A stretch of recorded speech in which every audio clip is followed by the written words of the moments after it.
अच्छा senior class कुछ students जेको आहे क्वेश्चन मोकिलिया सर जेका पंज बुनियाद वारी ज़रब आहे उहा नथी थिए यानी हिकु दर्जे वारी त थी वञे ॿिनि टिनि दर्जनि वारी न। हाणे उन लाइ पहिरियों त पंज बुनियाद खे छॾे आम जेका ज़रब हूंदी आहे उन में तव्हांखे ॿीणी ऐं टीणी ज़रब अचणु खपे। ठीकु आहे। हाणे मां तव्हांखे हिकिड़ो सेखारियां थो उनखे वरी जेको आहे सो तव्हां ॾिसंदो। ठीकु आहे। त कहिड़े तरीक़े सां कयां थो। मिसाल असां हे खणूं था, हे टीणी ज़रब आहे 2,333 मल्टीप्लाइड बाय 343। ठीकु आहे। हाणे ॾिसजो 2,333 मल्टीप्लाइड बाय छा हुयो 343। हे नंढड़ा पंज लिखूंसि था, पंज बुनियाद में। ठीकु आहे। हाणे ॾिसो हर अंग ज़रब कंदा वञो, जेको बि चइनि खां मथे अंग आहे उनखे कन्वर्ट कंदा वञो। टिक 9। हाणे असांखे ख़बर आहे 9 ते पंजनि जो खोड़ो हिकु दफ़ो, एक पंज पंज घणा बची पिया 4। हाणे जॾहिं 9 खे असां लिखंदासीं 10 बुनियाद वारे 9 खे त इहो हितां खां हेॾे लिखणु शुरू कंदासीं। पहिरियों हिकु लिखंदासीं पोइ 4। इन जो मतिलबु आहे हे पंज बुनियाद जो आहे। माना 9 14 जो जेको आहे सो 9 पंज बुनियाद में 14 जे बराबरि थी वेंदो। हाणे ॾिसो हिते 4 हिते लिखंदासीं ऐं हिकु मथे खणी वेंदासीं। ठीकु आहे। हाणे ॾिसो टिक 9 ऐं हिकु 10। हाणे ॾिसो 9 त असांजे हिन जे बराबरि थी वियो, 8 बराबरि थींदो आहे 13 जे। तव्हां चेंज करे ॾिसंदो। जेकॾहिं मां हितां पूरी लिस्ट लिखी वञा त ॾिसो 6 बराबरि थींदो आहे 11 जे। ठीकु आहे। हे पंज बुनियाद वारो आहे। 7 घणनि जे बराबरि थींदो आहे 12 जे। 8 घणनि जे बराबरि थींदो आहे। ठीकु आहे। 5 बराबरि हूंदो आहे 10 जे। ठीकु आहे। हाणे तव्हां चेंज करे ॾिसंदो तव्हांखे इहे ईंदा वेंदा। मूंखे यादि थी विया आहिनि तॾहिं मां डायरेक्ट लिखंदो थो वञा। 9 बराबरि थी वेंदो आहे 14 जे। 10 बराबरि, हाणे 10 11 12 13 अॻिते छा हूंदो जेको बि हुजे न तव्हां उनखे 10 वधाईंदव। मिसाल 10 बराबरि घणनि जे 20 जे। 11 बराबरि घणनि जे 21 जे। ठीकु आहे। हाणे मां हेठो 5 5 जेको नथो लिखां। 12 छा जे बराबरि थी वेंदो 22 जे। 13 छा जे बराबरि थी वेंदो 23 जे बराबरि थी वेंदो। ठीकु आहे। हाणे इन तरीक़े सां कबो। हाणे अचूं था वापसि 9 जेको आहे सो 14 जे बराबरि हिकु मथे वियो। ठीकु आहे। हाणे छा कंदासीं वरी 3 खे 3 सां ज़रब कंदासीं। टिक 9 9 हिकु 10। हाणे 10 तव्हांखे ख़बर आहे घणनि जे बराबरि थी वेंदो 20 जे।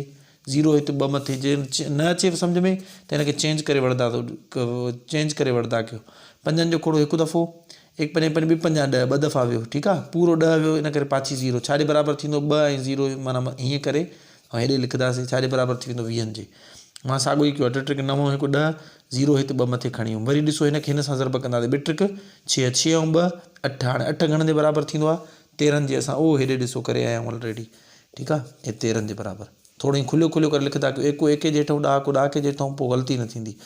ॾिसो हाणे जॾहिं 3 जी ज़रब हुई न जेको त हाणे हे जेको आहे असां हितां लिखणु शुरू कयो। हाणे जॾहिं हे 4 जी ज़रब माना ॾाको आहे त असां लिखणु बि हितां शुरू कंदासीं।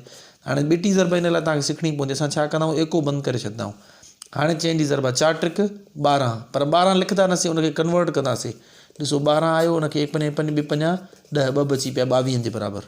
10 20 जे 11 21 जे 12 22 जे 13 23 जे ईअं हूंदो आहे। ठीकु आहे। हाणे ॾिसो 4 टिक 12 22 जे बराबरि 2 हिते 2 मथे खणी वियमि। वरी 4 टिक 12 12 ऐं 2 14 14 घणनि जे बराबरि थींदो 24 जे बराबरि थींदो। न अचेव ॾिसो 14 1 5 5 ॿी 50 10 घणा बची पिया 4 24 जे बराबरि थी वियो। ठीकु आहे। हाणे किथे विया हिते 4 टिक 12 12 ऐं 2 जेके मथे विया घणा थी विया 14 14 24 जे बराबरि। 4 हिते वरी 2 मथे वरी 4 ॾूं 8 8 ऐं 2 घणा थी वेंदा 10 10 घणनि जे बराबरि थी वेंदो 20 जे। हाणे हिते किथे न किथे तव्हां हिकु दफ़ो ग़लती कंदो तॾहिं तव्हांजो दर्जो ग़लति ईंदो हूंदो। हाणे ॾिसो हिन जी बि ज़रब थी वई। हाणे 3 जी ज़रब करणी आहे। मां हिनखे एहतियातनि ड्राए छॾियां थो।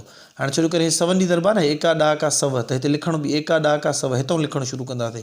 हाणे वरी एको ॾहाको ॿई बंदि करे छॾींदासीं हितां लिखणु शुरू कंदासीं। ॾिसो टिक 9 9 अगेन घणनि जे बराबरि 14 जे। 4 हिते हिकु मथे वियो। टिक 9 हिकु 10 10 घणनि जे बराबरि 20 जे।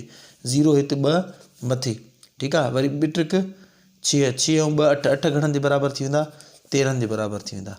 ठीकु आहे। हाणे ॾिसो टई अंग असांजा ज़रब थी विया। जॾहिं ज़रब थी वेंदी आहे न त पोइ असां छा कंदा आहियूं हेठों वारा अंग जोड़ कंदा आहियूं। हाणे जोड़ में बि साॻियो उसूल हलंदो। 4 ताईं लिखी सघूं था असांखे ख़बर आहे। हे 0 ऐं 2 साॻियो 2 अची वेंदो। हाणे हिते ॾिसो 4 ऐं 4 8 8 ऐं 3 11।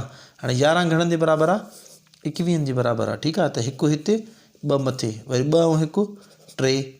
ठीकु आहे। हे 5 ऐं 3 ऐं 2 5। हाणे 5 असांखे ख़बर आहे त 5 खे असां चेंज कयूं जेकॾहिं 1 5 ऐं 5 0 बची वियो। हिन जो मतिलबु आहे 10 जे बराबरि हूंदा आहिनि। ठीकु आहे। हे 5 घणनि जे 10 जे 0 हिते हिकु मथे हली वेंदो वरी 1 ऐं 1 2 असां लिखी सघूं था पिया। हाणे हे असांजो थी वियो 5 बुनियाद में। हाणे चेक कंदासीं 20 31 24 छा असांजो इहो जवाबु आहे। अचो त चेक कयूं। हे हुयो न एक्सरसाइज कहिड़ी आहे 3.5 हे डी में काओ नंबर 5 नंबर ठीकु आहे।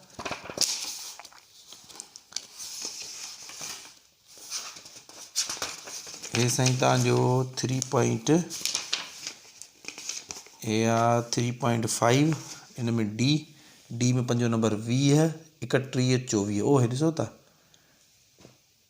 20 31 24 ठीकु आहे। हेॾे ॾिसूं जवाबु, हेॾे ॾिसो 20 31 24। हाणे इन में छा हूंदी आहे, प्रैक्टिस करणी पवंदी आहे, काथे न काथे भुल थींदी आहे। जेके हीअ ॿी ज़रब कयूं पिया न उहो हिते मां बि भुलां पियो, मां हिते 10 लिखांव पियो डायरेक्ट ठीकु आहे। जेको बि अंगु ईंदो चइनि खां मथे उनखे तव्हां कन्वर्ट करे पोइ तव्हां हिते लिखंदो, ठीकु थी वियो। हाणे इन पैटर्न ते तव्हां जेके बि क्वेश्चन कंदो इनशाला तव्हां खां सॉल्व थी वेंदा, पर ऑब्वियसली तव्हांखे प्रैक्टिस करणी पवंदी। Thank you so much.